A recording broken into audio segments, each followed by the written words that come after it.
Well, good morning. It's Groundhog Day and welcome back to the shop. So we received our new master cylinder in the mail. Actually, it's an Amazon product and it was delivered right to my house within 2 days. So no complaints there. The cylinders are identical except for one thing, and I will show you what that one thing is, because the challenge I had is this is stamped inside 29969 made in USA, and you can't find this. And I have searched, and there's actually a bunch of forums out there of people looking for this master cylinder and cannot find it. So what we did is we realized this is from a 70 to 75 Corvette, so it's a Delco product, and it is powered, so it's for power brakes. So what I did is I then did the opposite. I simply looked for that year, that model for power brakes, and it gave me this cross reference, which of course is this master cylinder. Now, as I said, they are the same except for one thing, and I'll show you that in a second. But why are we replacing this? This is so full of garbage that it has blocked the ports. You can't see the port where the fluid is. Yeah, like I said, that port is just jammed with garbage. So brake fluid could not get into the piston, and therefore when I was trying to bleed the rear brakes, nothing was coming out because nothing can get in. So I have to replace it. Now, the other thing we found out about this when we took it apart was the rear port on the rear cylinder was going to the rear brakes, and that is wrong. Now, take a look at this picture. You'll see the way brake systems work. There's a push rod that comes in from the brake pedal and it depresses the first piston. That first piston or primary piston is directly coupled to the brake pedal, and that should go feed your front brakes because, of course, that is directly pressure from your pedal. The other cylinder, which is further up in the master cylinder, is actually actuated by a spring. You see the two springs between the two pistons. That second one allows that second piston to come on a little slower because it's spring-loaded, not directly loaded. So that's why this was backwards. So what are we going to do? Well, I'm going to take this new master cylinder. I'm not going to bleed it yet, and I'm going to install it in the car. And the reason I'm going to do that is we're going to re-plumb the car. I'm going to now take a 1/4 inch line off of the back, and I'm going to run a 1/4 inch line all the way down to the front splitter. Now the splitter is where, of course, I bring fluid. It then splits to the front and, splits to the left into the right front brakes. Before this, they were feeding that splitter with a 3/16 line coming off of this back cylinder, which is the wrong cylinder. That 3/16 line then fed brake fluid to a 3/16 splitter, which then split it into two 3/16 circuits, which means you have to put a lot more oil down there because you're splitting the oil in half. What we're going to do is we're going to take the 1/4 inch line off of the back where it should have been, and I'm going to take that 1/4 inch line all the way to the splitter, so that now I'm bringing 1/4 inch line thick of brake fluid. Now I'm splitting into the two 3/16 lines, which is going to give me a lot more volume to split into two rather than taking a 3/16 and splitting that in half. So I want to get all that plumbing done, get it all hooked up, make sure everything's good, and then I'll simply disconnect the two lines, pull them back, take this back out, and then we'll bench bleed it. And that way there, when we do put it back in, all we have to do is reconnect it real quick, and we'll then bleed the brakes, and everything should be fine at that point in time. Now, as I said, what is the big difference between this new one and the old one?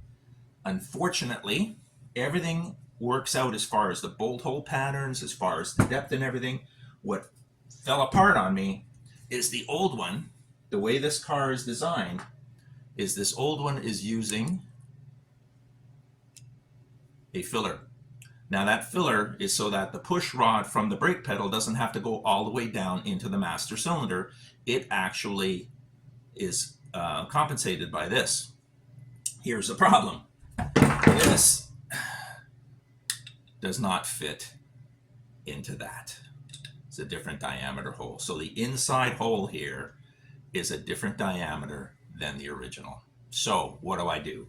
Well, you make your own. So this is nothing more than a grade 5 bolt that the bolt has the, you know how bolts have threaded and then there's a shaft that doesn't have, well, I use that part. This fits into the hole nicely. And all I needed to do was make it the same length. so they're the same length. I cut a bevel in the top so that bevel sits inside and centers itself inside. On the back, what I ended up doing is simply drilling it out to the same depth as the original. So now the way you can really be sure that I don't have to make any adjustments whatsoever is if I drop my slug in there now and we use this measuring tool and we're going to do a depth, right? So we're going to take the depth, drop it in and plunge, right? So now we know the depth of that, and that is 228. So that depth from the side is 228. We now take the original. Oh, the original is heavy. That's the difference too. Boy, they really made them back in the day. These new replacements are just so much lighter. Going to do the same thing. We're going to drop it inside and we're going to do a plunge. I'm getting about a 232. Now, 228 to a 232 is 0.004. I think we're close enough, because really, why do we need that depth to be the same? Well, because when this is plugged in to the car, that pedal, I need that pedal push rod to be exactly the same distance in as the other one, because I need that pedal to be exactly where it was before. The brake light switch, right? We want to make sure the brake light switch works, so it's got to engage properly for that. Also pedal height, right? When you're driving the car, that pedal's at a certain height. You need it to stay at that height because your foot gets used to that height. We're not going to change it. So with this new slug, we're going to be able to do it. So like I said, I'm not going to bench bleed it now. We're going to put this in the car dry. We're going to plumb all of the plumbing, make sure everything's good. Then we'll pull this out, bleed it, and then put the plugs in, put it back in, and once it's in, we can then take a plug and screw in. Yeah, a little bit of air will be introduced into the line, but not into the master cylinder. And that way there we just bleed it out, and then we'll be good. Anyways, I'll see you at the car. Okay, so to be ultimately sure that we have the appropriate depth on this, what we're going to do is we're going to insert the master cylinder.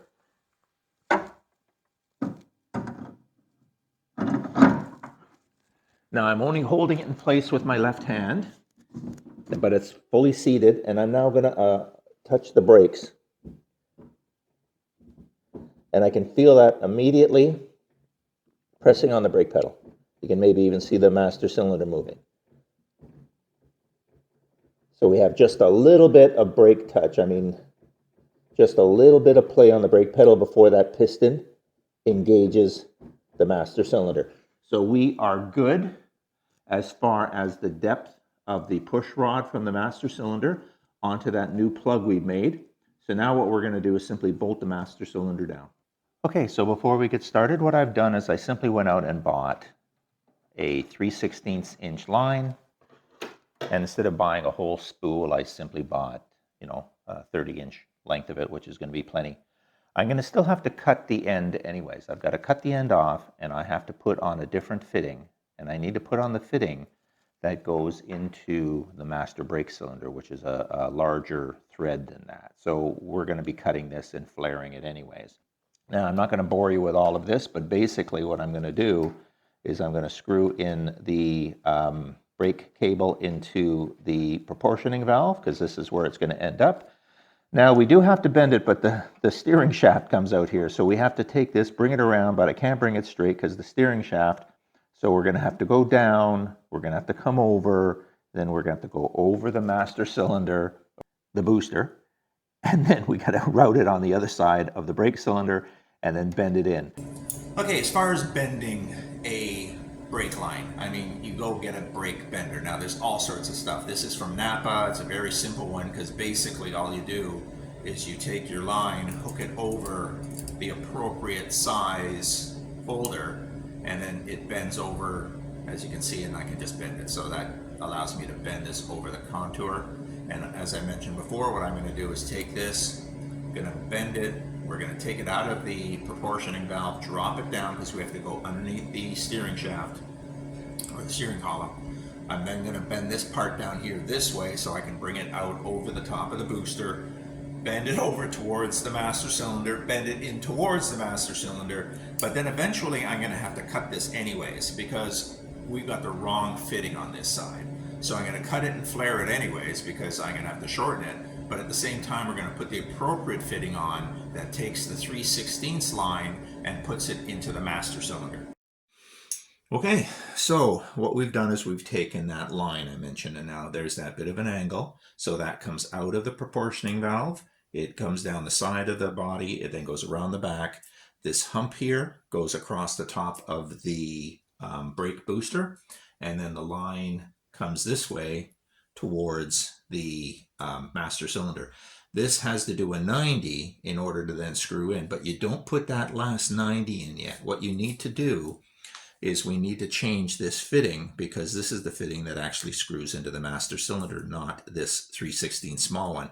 So it has a 3/16 hole in it, but it has the larger fitting for the master cylinder. So we're gonna have to cut this, take this one off, put the new one on, and then I need to do I'm going to do a double flare or re-flare that. If this already had the 90 in it, there would be no way I'd be able to re-flare it. So we have to flare it while it's not bent. And then what we'll do is once we have the new flare on it, then we'll bend it to 90 degrees in order to screw it into the master cylinder. So now to cut the tubing, I'm just using a tubing cutter. This is for plumbing. I mean, this is usually designed to cut different size tubes. But in this case here, we're just going to run this around a few times. Take another couple turns. And we'll cut it. There we go. So it's cut. The old fitting comes off. And before you do anything, put the other fitting on. Get it all the way down in there, because you don't want to forget that after you re-flared it, because you're not getting it on. So let's flare this end.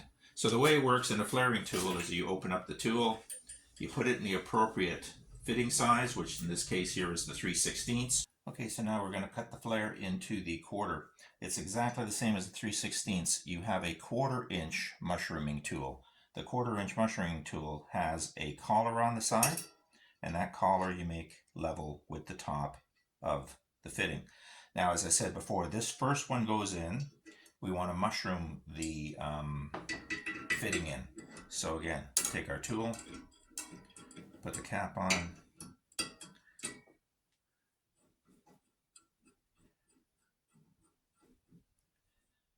okay, so now again, square, just the same as the approach before. We want to apply pressure evenly across the sides.